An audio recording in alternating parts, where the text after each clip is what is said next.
welcome to session 4 of our Bible study on the book of James.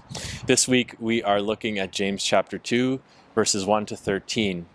And the idea and the challenge that James puts across to the church and his audience is the sin of partiality, which is one that we so often can fall into as followers of Jesus today.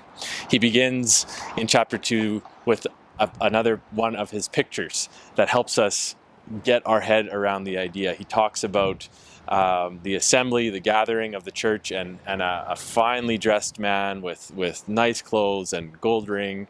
A gentleman shows up on the one hand, and on the other hand, someone in shabby clothes comes in, and James says, don't treat the rich man with all kinds of extra honor, and you have a nice spot for him over here.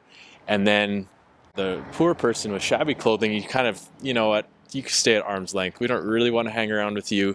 You need to remain over there. James says that should not be so. And because if that's how we operate, if that's how we view people, James says, have you not then become judges? Have you not created distinctions among different men with evil thoughts? Right? James is exposing sort of this tendency that we have as human beings to want to hang around people we're comfortable with, hang around people that think the same way that we think. You know, we honor people that are maybe attractive or have lots of money or have lots of power, and then we sort of tend to forget about or not really want to hang around other folks that are less than, that don't have all of these things going for them in those types of ways. And so it's interesting. James talks quite a bit about judgment in this passage. He talks about the law in this passage. And you'll notice we are located here today at in front of the Lethbridge Courthouse. The courthouse is a place where judgment takes place in reality, in our country, in our city.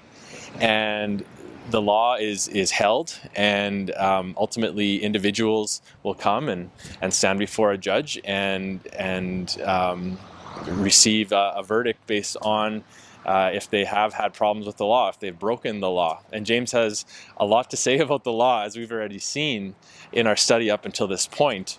And James is very clear to his audience that if we are guilty of breaking even one aspect of the law, then we've broken the whole thing altogether. And if we are not treating others the way we would like to be treated, he says, which is ultimately the greatest commandment that Jesus calls us to after love the Lord your God with all your heart, mind, soul, and strength. We are to love our neighbor as ourselves. If we are not upholding that law, then we are guilty of breaking the whole law that God has put forward for his people. And so overall, James's challenge to these people is not to show partiality. Don't elevate certain people and don't avoid other people based on the way that they look, based on the way that they present themselves outwardly. And this is part of the beauty of the gospel, and is that we all come to the cross on equal grounds, on level playing field. We are all sinners in need of grace. And so James gives a stern warning here for us, not to play judge, right? That is not our role as human beings, because it's very clear, and Jesus says it in Matthew 7, verse 2, that we will be judged in the same way that we judge others. And so we need to be very careful the way that we view our fellow man and woman, and careful that we are not showing partiality. And because there's irony there. James talks about the irony that if we honor these rich people, well, the rich people are the ones that are going to drag us to court in the end, right? And so there's a lot of really good things to chew on and wrestle with in this passage. And so we'll turn it over to your leaders now at this time as you guys go through the text and have some more discussion time. But may God bless you as you continue on in this study. Thank you very much.